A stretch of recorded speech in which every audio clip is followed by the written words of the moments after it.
Once upon a time, there was a train which was called the Banana Express.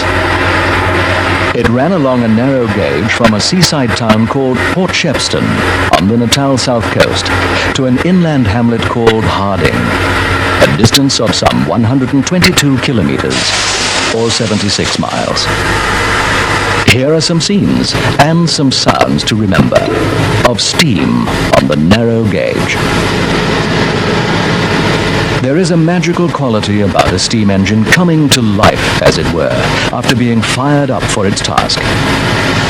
From a passive hulk of metal, it is transformed into a dynamic, living organism, almost straining to unleash the steam which will convert its energy into power, pushing those flashing rods and turning those singing wheels. There are those who prepare these locomotives, in this case the stalwart Garretts, which occupy such a proud place in South Africa's transport history. There is that last adjustment, a final wipe, and a quick check.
This is Port Shepstone. It is situated at the mouth of the Umzinkulu River, some 128 kilometers, or 80 miles, south of the harbour city of Durban.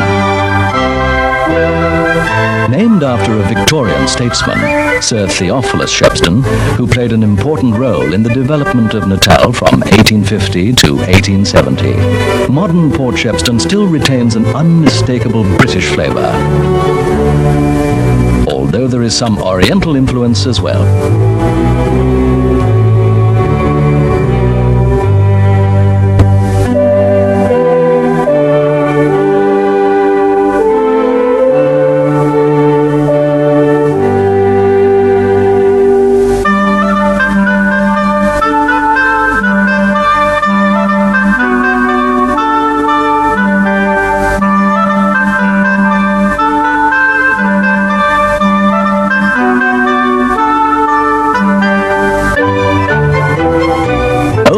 Shepstone followed the typical lifestyle of those seemingly carefree times of yesteryear.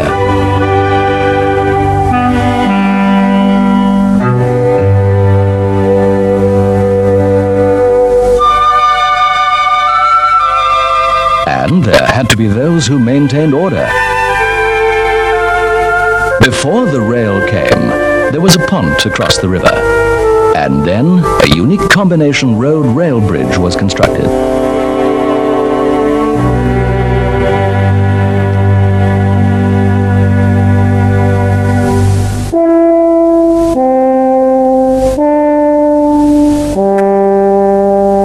In many respects, the place is still the same.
the century, the farmers of Alfred County decided to put a request to the representative of the Natal government for the construction of a railway to transport produce from the interior to the coast.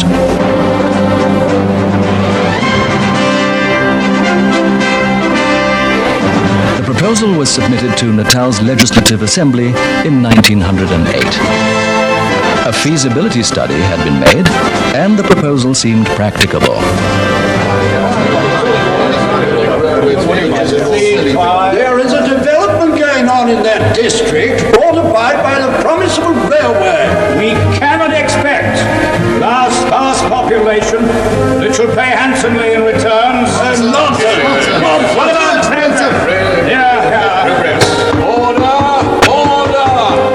But eventually, the motion to construct the railway was carried, and the bill was signed on the 22nd of November, 1909. The wheels were literally set in motion. The general manager of the Natal Government Railways was given the task of appointing contractors and of keeping a close watch on the budget. It was decided on a narrow gauge of 610 millimeters, or 2 feet, to make provision for the rather tight turns which had to be negotiated. And many, many other problems would have to be overcome. But then, as now, there were innovative people with ingenuity and vision. And the first section of the line, a true feat of engineering, a distance of some 40 kilometers, or 25 miles, from Port Shepston to Paddock, was opened on the 8th of November, 1911.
Renken is one of the stops on the original line, some 29 kilometers, or 18 miles from Port Shepston.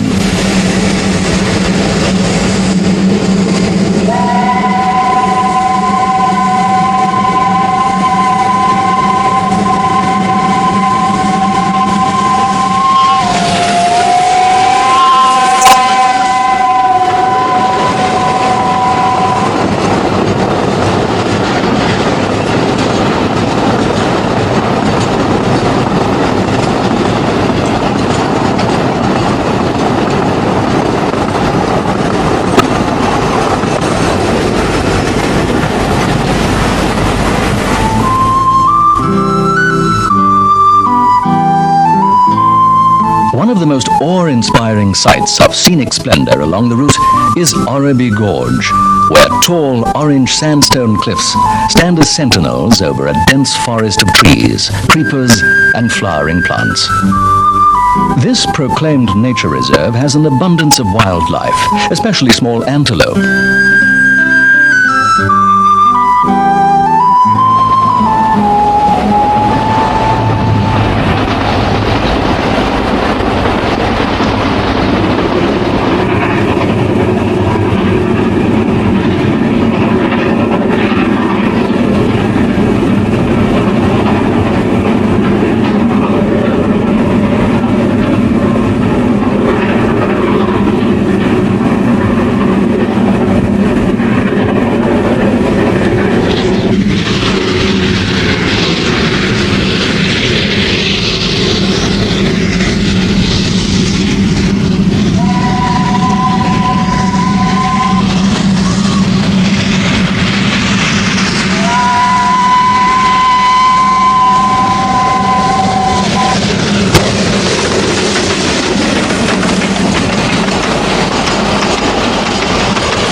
This dam, nestling in the hills of Isingelweni, serves as a water supply for the hamlet and also for the thirsty little giants after a particularly strenuous stage of the journey.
A steam train moving along at a fair pace through interesting surroundings such as these is a sight to stir the heartstrings of the true believer, that dedicated breed of lovers of steam in all its glory.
Back to our gallant little iron horse, entering a station called Nkwabeni, one of the fascinating names which only the locals can really pronounce correctly.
One of the very attractive halts where the locomotive's thirst may be quenched is Bongwan, the place of the bubbling brook.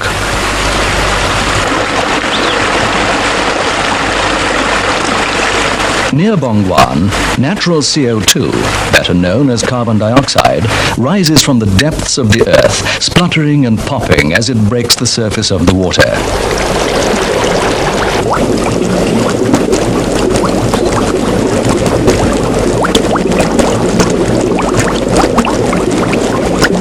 During the early part of the century, this gas was collected here for the manufacture of soft drinks.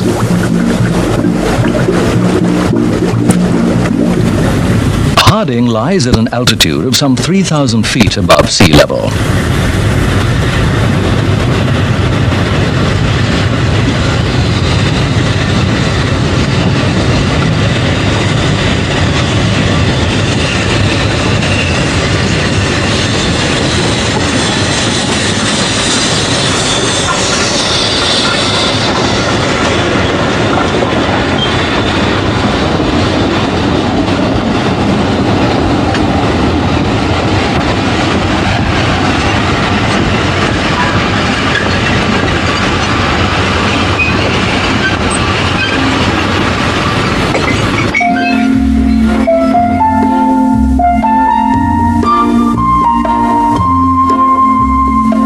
People will tell you that the village of Harding has not shown much change over the past 110 years, and they're probably right. The buildings, especially the old mission station and church, display an architectural style which is very reminiscent of their English counterparts.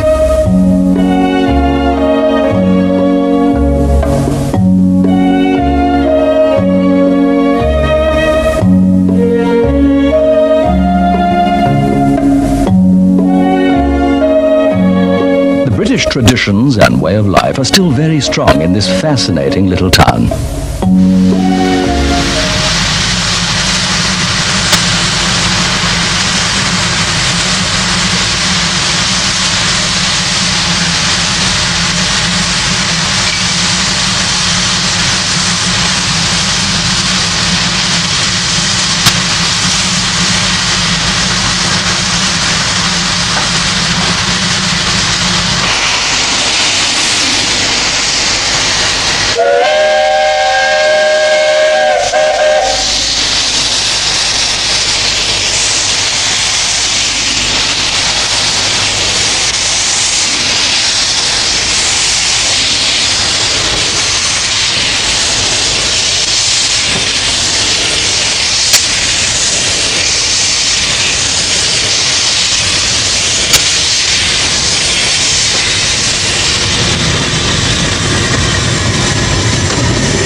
The severest grade over the distance of 72 miles is 1 in 40.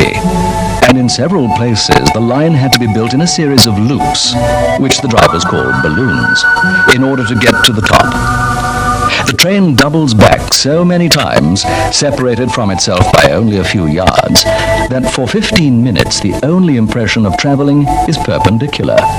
Over and over again, the train reaches the same place.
October the 6th, 1829 was an auspicious day.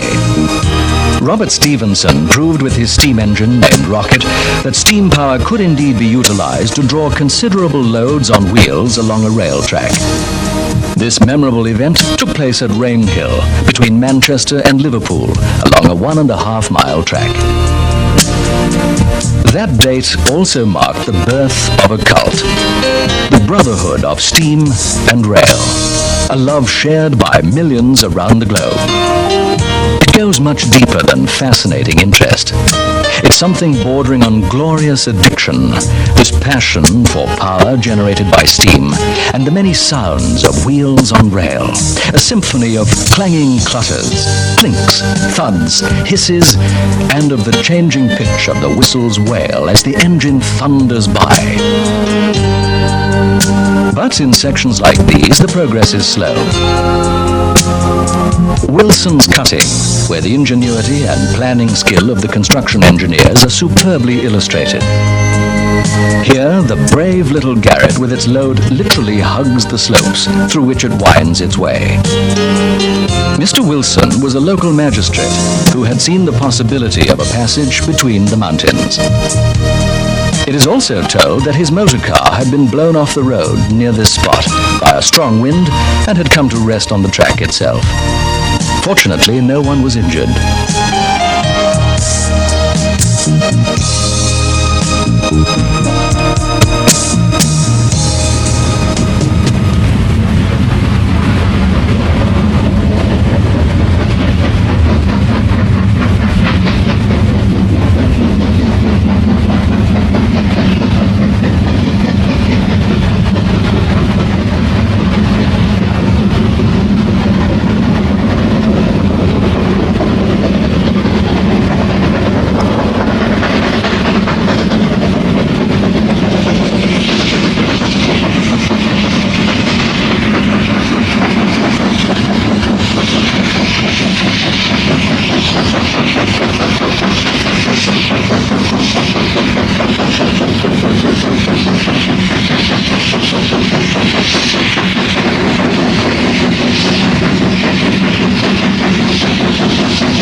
originally the end of the line, after completion of the first stage, is a small hamlet, nestling snugly, as it has done for more than 100 years, against a lush green setting of splendid vegetation.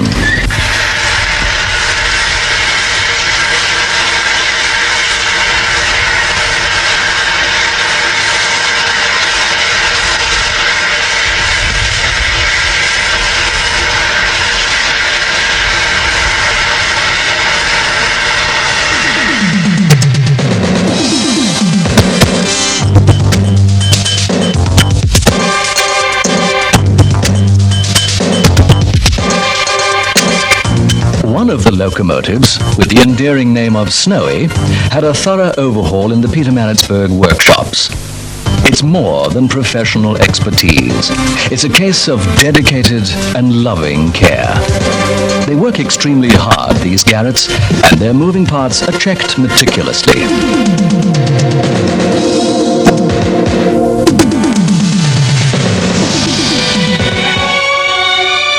The fluid movement of the mechanical parts of a locomotive, working in such beautiful harmony, has inspired many poets. And to Rudyard Kipling, the sight of a steam engine had a religious connotation. Lord, thou hast made this world below the shadow of a dream, and taught by time attack it so, except in always steam. From coupler flange to spindle guide, I see thy hand, O God. Predestination in the stride on yon connecting rod.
Port Shepstone, the starting point of the narrow gauge system to Harding almost 80 years ago, there is sadness as nostalgic memories of many, many trips are recalled by those who were directly involved.